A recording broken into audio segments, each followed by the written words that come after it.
São Paulo vai à CBF. Caso Everton Ribeiro. Protestos no Mengão. Isso e muito mais aqui, agora, no nosso canal. Então já chega deixando o seu like, segue o canal, compartilha. Vamos hypar esse canal, galera. Vamos botar pra torar. E já vamos começando falando sobre o caso do Everton Ribeiro. Everton Ribeiro, que é um jogador amado por todos aí, tanto dentro como fora de campo. Meia atual do Bahia, que jogou muito no Flamengo, é ídolo do Flamengo, jogou muito no Cruzeiro. Aonde passou, o Everton Ribeiro jogou muito, né? E tem essa triste notícia aí sobre o Everton Ribeiro. Vamos falar um pouco sobre isso agora para vocês. Beleza, galera? Ao ser diagnosticado, Everton Ribeiro comunicou o tricolor durante este período. O meia manteve a rotina de treinos e jogos sem nem sequer ser poupado. Foram 7, todos como titular em 30 dias. Muitos jogadores da equipe não sabiam. Para você ver, galera, como o cara é profissional demais. Ele no começo não falou nada para ninguém e jogando todos os jogos sem faltar, sem nada. Um cara super profissional, o Everton Ribeiro é.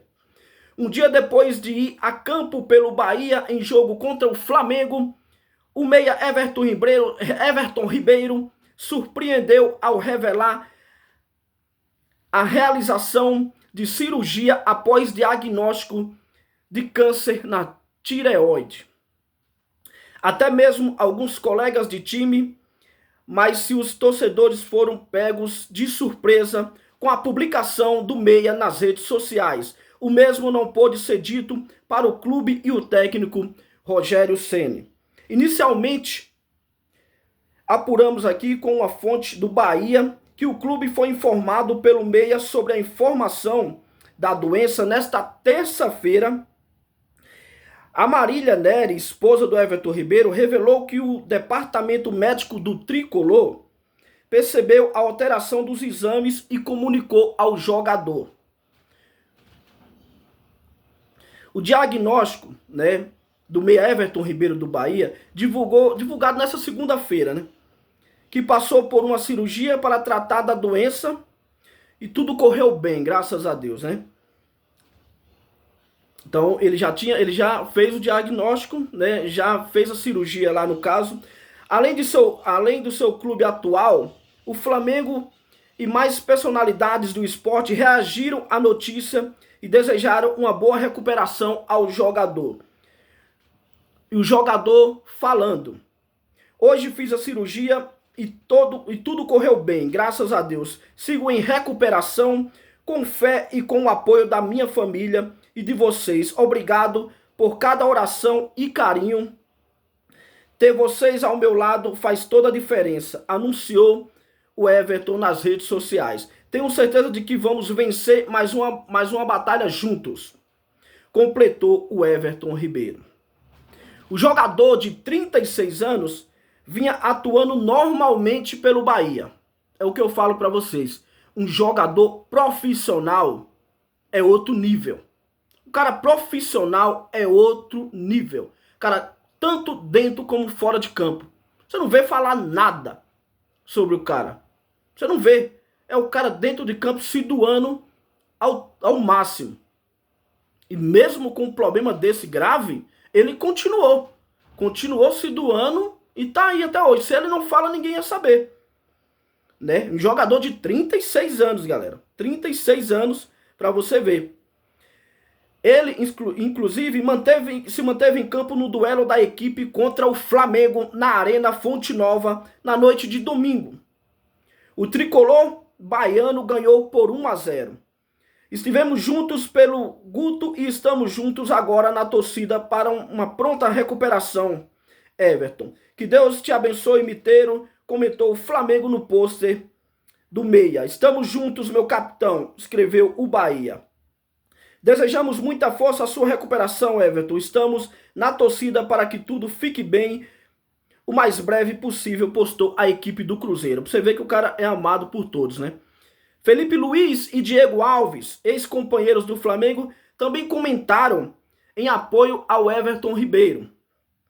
Te amamos, meu irmão. Deus contigo sempre, escreveu o atual técnico rubro-negro. Baixola, que Deus te abençoe em sua recuperação. Te amo, comentou o goleiro campeão da Conmebol da Libertadores. O Flamengo fez uma homenagem para ele, a equipe do Cruzeiro também e o Bahia também. Então, melhoras aí ao mito. Logo, logo você vai passar por essa, meu querido. Tamo junto. Galera, vamos falar agora um pouco sobre a equipe do São Paulo. O São Paulo enviou um ofício à CBF para pedir a publicação dos áudios da comunicação entre Ramon Abate Abel e Liberty Estevam da Silva, responsáveis pela arbitragem no clássico contra o Palmeiras no último domingo. Esse jogo que foi no Morumbi, né? Isso, porém, não deve acontecer. Por que será que não deve acontecer, né? Ramon Abate Abel, mais uma vez, fazendo a deles, né? Fazendo a dele. O ano passado foi do mesmo jeito. E não dá nada pro cara, né? O cara, pelo contrário, ainda sai dando risada, assoviando do gramado. É brincadeira, né? Como informou em nota oficial, na segunda-feira a CBF respondeu ao São Paulo que só pode divulgar os áudios de lances que não foram checados pelo árbitro de campo no monitor do VAR. Com a autorização da FIFA, a entidade diz que vai tentar essa liberação. O protocolo estabelecido diz que só são divulgados os áudios de lances analisados pelo árbitro de campo no monitor, nenhum das jogadas reclamadas pelo São Paulo no ofício enviado à CBF, porém foi revista por Ramon Abate Abel. É uma brincadeira isso, né? É uma brincadeira. Cara, por que não tem a zona, igual tem do jogador lá, dos jogadores, quando sai, para eles falarem com a reportagem, com as TVs? Por que não tem para os árbitros também? Eu queria ver, eu fiquei curioso para saber o que o Ramon Abate Abel iria falar sobre aquele lance escandaloso daquele pênalti que ele marcou pro Palmeiras. Eu fiquei curioso. Com certeza muitos de vocês também ficaram curiosos. Eu queria saber o que ele ia falar. O que ele ia dizer? Ah, eu não dei pênalti por causa disso, isso e aquilo. Cara, eu fiquei curioso. Né? Era para ter uma zona mista para poder a gente ouvir os árbitros também falarem quando eles fizerem M dentro de campo. E isso eu não vejo. É igual o técnico do Flamengo falou uma vez, né? Não dá nada, por quê? Porque eles não precisam se pronunciar depois. Não tem um pronunciamento deles depois, nem que seja pedindo desculpa do caso, né? E não dá nada. Não dá nada, né? Nunca dá nada. Ah, é afastado. Afastado como? Como? Um afastamento bom seria como pro Abate Abel, o Ramon Abate Abel.